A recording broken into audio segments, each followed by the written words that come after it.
welcome back to another tutorial. Today I'm going to be teaching you guys how to make stewed oxtail in a tomato sauce. So we're going to start off by adding our table salt to our washed meat and letting that boil for a couple of minutes.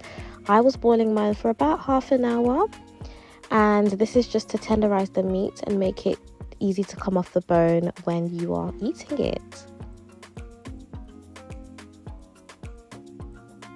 Now we're going to move on to our tomato sauce, and what I'm going to be using is some sunflower oil in my pan. You can use any oil of your preference. You can use vegetable oil, you can use olive oil, you can use whatever oil you want, even coconut oil. I'm going to be taking one whole diced medium onion, or was it a large? Can't really remember, but I think it was a medium or a large onion. You can chop your onions a bit smaller than this.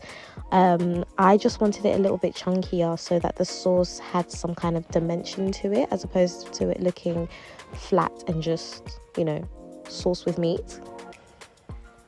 I'm going to be frying that off for a little while, for about 3 to 5 minutes, up until they've sweated and they've wilted a bit.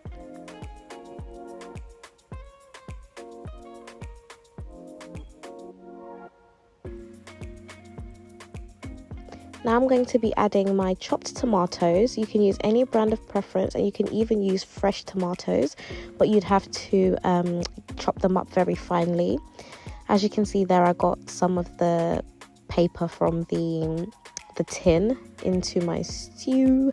I'm just going to take that out.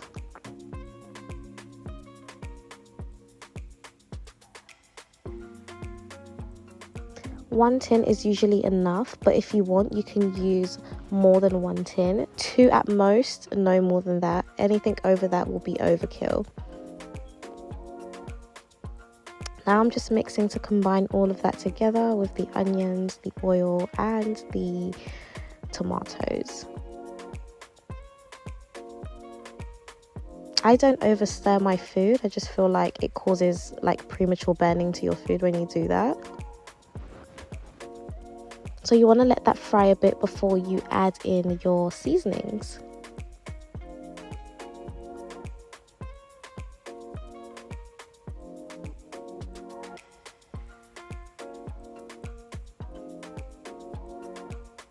Now I'm going in with some concentrated tomato. About a tablespoon of that should be enough, and this is just to give the sauce some more richness and also to thicken it up slightly when we combine it with our meat. And just mix that in very, very well. Now when you're making a tomato sauce, what you're looking for is for the color of this the tomatoes to go to a slightly darker red. It will look a bit more like a blood red color. And in between that, you want to make sure that you are checking your meat that's boiling and stirring that occasionally if required.